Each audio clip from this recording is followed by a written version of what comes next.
ज्ञानी आदमी और आप जैसे शुभ विचार और इतने प्यारे हृदय के आदमी हैं आप। आपके सामने मुझे बैठने का मौका मिला तो ये हम सबका सौभाग्य है, क्योंकि आपको भी पता है और पूरी दुनिया को पता है कि मैं पढ़ा नहीं, सिर्फ लड़ा हूँ अपनी ज़िंदगी से। तो लड़के बड़ा हुआ मैं, पढ़ के नहीं।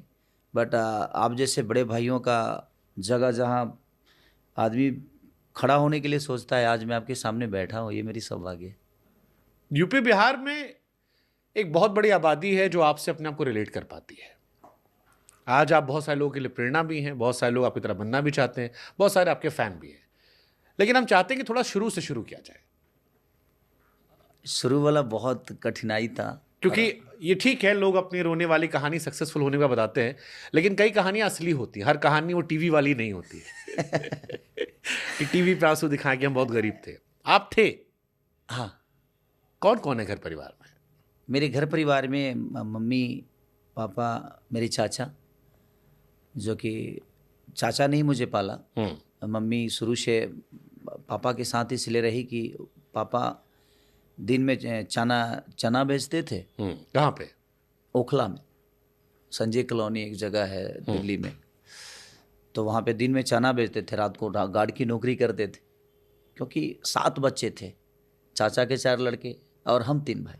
पहले लोग मेहनती भी तो थे। माँ ने, क्योंकि चाचा की वाइफ हमारी बहुत पहले, चाची मेरी गुजर गई, तो उस समय माँ ने ही सबको पाला और एक जिम्मेदारी थी माँ को। तो चाचा मेरे लिए हृदय में हमेशा इसलिए रहते हैं कि मैं 6 साल के था तब से मैं कमाने लगा। मैं उस समय से गाना गाने लगा, दूध बेचता था। 6 साल में कहाँ गाना गा रहे थे? हाँ, किस मतलब कहाँ पर? दूध बेचता था मैं, 6-7 साल का आसपास था। हाँ। तो मैं टिफिन में दूध लेके हाँ। और घर घर पहुंच जाता था। अच्छा। तो वहाँ पे जाता था ना, दिल्ली तो में? नहीं, गांव पे। अच्छा, गांव पे। ओके। दिल्ली में तो मैं 2003-4 में आया। Okay okay okay. हाँ, तो वहाँ पे मैं दूध लेके जाता था, तो पानी उनी मिलाना होता था थोड़ा सा, तो 2 रुपये मेला के लिए भी मिलते थे उसी में से। तो चाचा शुरू से ही गाय भैंस, हम लोग यहाँ बटैया चलता है, जैसे किसी का भैंस हम बटैया ले लिए। हाँ, उसके बाद कुछ उसके प्रॉफिट बाद देते रहेंगे हाँ, उनको। प्रॉफिट उनको देते रहेंगे। जैसे हम खेत उत लेते हैं, खेत में हमारे हम भी सुने बटैया। हाँ, तो उसी टाइप का हम लोग बटैया भैंस गाय भी लेते थे। तो अपनी औकात तो थी नहीं खरीदने की, तो आदमी बटैया लेकर ही जीवन चलाता था। तो चाचा 15-15 भैंस गाय हिसाब से आदमी करता भी था, और शुरुआत वहीं से हुई मेरी। और मेरे जीवन में चाचा के मेरे रोल बहुत ज़्यादा रहा। उन्होंने मुझे साइकिल पे बैठा कर, ब्यास लोग पहले होते थे, अब आज भी हैं, रामायण महाभारत जो गाते हैं हमारे यहाँ, तो उन्हीं के साथ में सीखता था। नहीं तो हमारे यहाँ जैसे कई बार लोग कहते हैं कि अंग्रेज जब भारत से गए तो वो सबसे गंदी चीज़ कर ये गए थे कि हमारे सपनों की औकात छोटी कर गए थे। हम बड़ा सोचना ही भूल गए थे कई सालों तक कि ये बड़ा होता है। अब खेसारी लाल यादव जो दूध बेच रहे थे, चाचा चना बेच रहे थे, कहाँ से मन में आ गया कि गुरु हम भी बनेंगे सुपरस्टार, हमको भी चाहिए सालाब फुल इज्जत। बाबा हम कभी सोए ही नहीं, इसलिए सपने नहीं देख पाए। हम तो सिर्फ मेहनत किए, और मुझे लगता है कि मेरी गरीबी ही मेरी सबसे बड़ी ताकत रही, कि मुझे करने के लिए बहुत कुछ था। ऐसा नहीं था कि मेरे पास बहुत कुछ थी, मेरे लिए करने के लिए बहुत कुछ था। शायद मैं आज अगर इस जगह पे पहुंचा हूं तो मेरे गरीबी का बहुत बड़ा योगदान है, क्योंकि मुझे सब कुछ चाहिए था, मेरे पास कुछ था ही नहीं।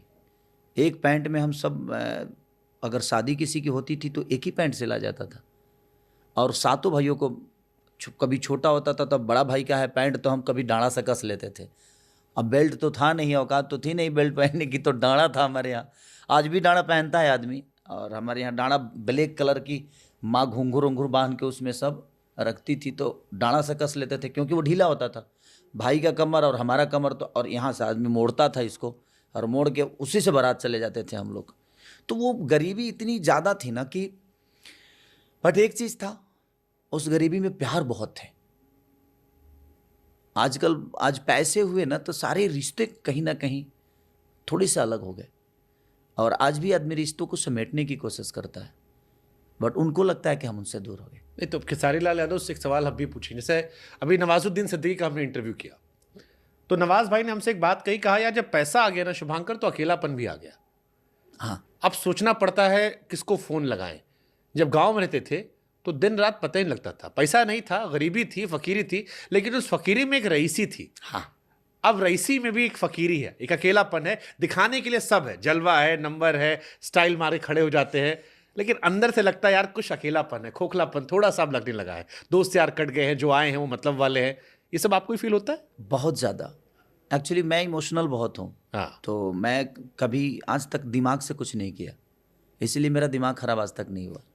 हमेशा दिल से सोचा और दिल से ही करने की कोशिश की, चाहे वो मेरे रिश्ते हो या मेरा वर्क या मेरी कोई भी चीज़ें, मैं हमेशा दिल से करता हूँ, ताकि मुझे लगता है कि दिल की हुई चीज़ कोई भी हो ना, तो वो दिल तक पहुँच ही जाती है, और दिमाग से की हुई चीज़ ज़्यादा दिन तक नहीं चलती। तो मेरे कभी भी, चाहे वो मेरे परिवार के रिश्ते हो या चाहे मेरे जितने भी दोस्त साथी हैं, सबके रिश्ते, हमेशा मैं उनके लिए तत्पर रहा। कभी कभी ऐसा भी हुआ जो मैं थकता बहुत हूँ, क्योंकि सोता बहुत कम हूँ मैं, तो कभी सो गया तो किसी का कॉल नहीं उठा, तो उसका भी दर्द होता है, यार मैंने उसकी कॉल नहीं उठाई। तो वो है, एक अकेलापन तो है, जाज है सबके लिए, क्योंकि हम सबके लिए मरते हैं ना बाबा, तो अकेला ही फाइट करना अभी पड़ेगा। दोस्त यार ज्यादा है या फैन, खाली फैन फैन रह गए हैं, या मतलब वाले दोस्त हैं? अभी दोस्त यार हैं वो बचपन वाले जिनके साथ ठेलवाई करते थे? अब साथ नहीं है तो कहाँ है, वो भी अपने जीवन चला रहे हैं, वो सब लोग 2-2 3-3 बच्चा पैदा कर लिया है। हमारा तो 2 गो है। हम तो जब इस बार गांव में गए तो सबका 3-3 4-4 गो, सब मेरे से बाद में शादी हुआ, सब 3-3 4-4 गो खींच दिया है। मैं बोला यार इतनी जल्दी प्रोडक्शन हाउस तुम लोग का कैसे खुल गया। मैं तो अभी चल ही रहा हूँ, क्योंकि मेरा ऐसा है कि बहुत कुछ देखना पड़ता है। तो अब दोस्त सब, कोई दिल्ली है तो कोई पंजाब है तो कोई कलकत्ता है, तो जब हम जाते हैं तो मैं छठ में हमेशा जाता हूँ, क्योंकि छठ में कई सारे दोस्त मेरे आते हैं, तो उनसे मिलना होता है। लेकिन लोग मिलने कहाँ देते हैं, वहाँ भी जाता हूँ तो लोग अपना त्यौहार छोड़ के, बलिया से 10 गाड़ी से कोई आ गया, तो कोई आरा से आ गया, तो कोई सिवान से आया, तो कोई छपरा से, सब अपने घर के त्यौहार छोड़ के मेरे घर पे आ जाते हैं। तो मैं वहाँ भी ठीक से नहीं मिल पाता उनसे, उनके साथ 10 मिनट टाइम नहीं दे पाता, और मैं जाता भी हूँ 2 घंटे के लिए, 2.5 घंटे के लिए, नहीं तो फिर वहाँ मम्मी पापा को परेशानी होने लगती है। आप बिहार से हैं तो आप लोग को तो छठ की भव्यता पता है, लेकिन देश में बहुत बड़ा वर्ग है जो छठ की वो भव्यता बिहारियों के लिए नहीं समझता। हम जो टीवी में काम करते थे तो हमारे जो बिहार के मित्र थे, क्योंकि दिवाली छठ एक साथ आती है, तो वो दिवाली नोएडा में रह के मना लेते थे और छठ के समय दिल्ली बंबई से गांव जाते थे। क्या है बिहारियों के लिए छठ, थोड़ा बताइए ना हमारे लोगों को, क्योंकि देश में बहुत बड़ा वर्ग हो जो इससे नहीं जानता होगा। उनके लिए दिवाली बहुत बड़ा त्योहार है, लोग दिवाली में घर आते हैं, बिहारी छठ में घर जाता है। समझिए कि हमारे लिए छठ, हमारे लिए हमारा सम्मान है, हमारा घमंड है, क्योंकि छठ अगर कोई बिहारी है, और मुझे लगता है कि अगर वो छठ के बारे में नहीं जानता या अगर वो छठ त्यौहार भूल गया है, तो फिर उसे बिहारी नहीं होना चाहिए। क्योंकि हमारे संस्कार में छठ जो त्यौहार है ना, वो सबको जोड़ता है। जैसे दीपावली हो गई, हमारे यहाँ त्यौहार ही ऐसे होते हैं कि लोगों को जोड़ने के लिए है, चाहे वो बहन भाई का रिश्ता हो या माँ बेटे की जिउतिया हो। मुझे लगता है कि हर रिश्तों के लिए हमारे यहाँ त्यौहार बना हुआ है, सिर्फ इसलिए कि तू 1 साल याद मत कर मुझे, बट एक दिन आएगा ना यार कि तू मेरे लिए याद करेगा, चाहे वो माँ बेटे की बात हो या पति पत्नी की हो या भाई बहन की हो। तो सारे रिश्तों के लिए हमारे यहाँ त्यौहार बना हुआ है, इसलिए शायद हम अपने रिश्तों को ज़्यादा समझ पाते हैं। तो ठेकुआ खाने का भी शौक है? अरे बाबा, ठेकुआ अब हमारी मेहरारू ही करती है, हाँ। और मुंबई में ही करती है। और मुंबई में अब ठीक ठाक घर है अपना, एक छोटा सा है, तो वहाँ पे अपना पोखरा भी खुनवा देती है, वहाँ पे कोसी भरने के लिए बहुत पर्याप्त जगह भी है। तो बहुत सारे लोग जो गोरखपुर से हैं, देवरिया से हैं, सिवान से हैं, तो मेरे ही लॉन में आके सब लोग छठ करते हैं, तो ठेकुआ मिलता ही है। और मैं यहाँ जाता हूँ तो फिर मम्मी के यहाँ से मंगा लेता हूँ, क्योंकि आसपास ही शूट करते रहता हूँ। तो ये छठ मैया का आशीर्वाद कब लगा, कहाँ से ये हीरो बनने की शुरुआत हुई, कहाँ से गाना बजाना हुआ? क्योंकि कई लोगों ने हमको बताया कि आप कलाकारों के साथ काम करते थे, उनका हेल्पर बॉय थे, और छोटा छोटा बहुत सारा काम आपने किया। हाँ, मैं गांव पे ना अखंड बहुत गाया हूँ। हाँ। हरे राम राम राम हरे हरे, हरे कृष्णा कृष्णा कृष्णा हरे हरे। ये मैं कम से कम ना भी गाया हूँ तो 500 से 700। जहाँ भी होता था ना, कान को सुनने को आ गया ना, मैं रातों रात, हम लोग 40-45 लोग, हमारे गांव के छोटे छोटे एकदम, उस समय एज भी कम थी, हम लोग चले जाते थे। वो एक था कि कैसे गाते थे, 2 लाइन सुनाई ना हमको।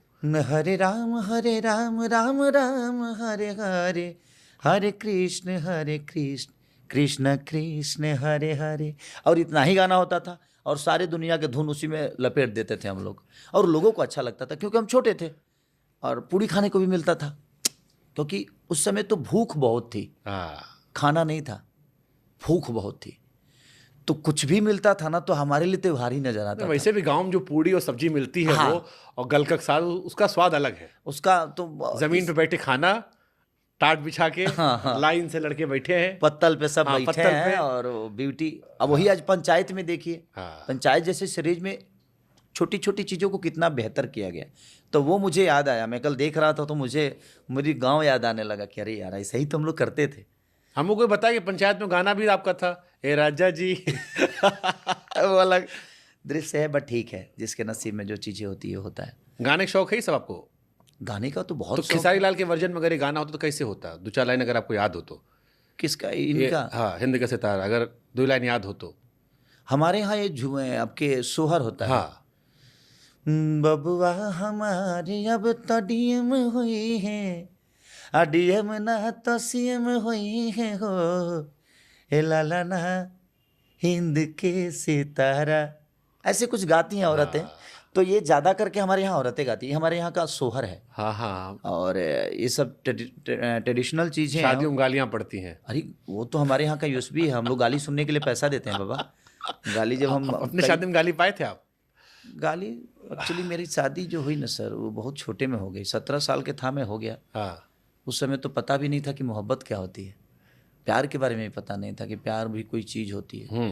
पापा ने जिम्मेदारी दी, प्यार होने से पहले बीवी दे दी। तो नाबालिग ब्याह कर लिए थे आप? 17 ही साल के आसपास थे। हमारे यहाँ तो पहले लड़के भी बिगड़ जाते हैं ना हमारे माँ बाप के नज़रों में, तो उनको लगता है कि ये भी बिगड़ जाएगा, ये भी कहीं भाग ना जाए। ना, 7 तो था भी ना, तो उनको लगा वो एडजस्ट करे थे जल्दी जल्दी।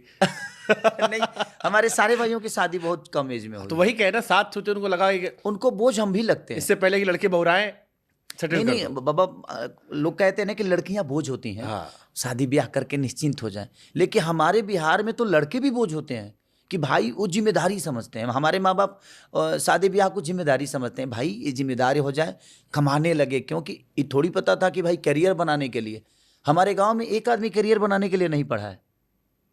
हमारे यहाँ एक आदमी करियर बनाने के लिए उसके माँ बाप उसको आज़ादी नहीं दिए।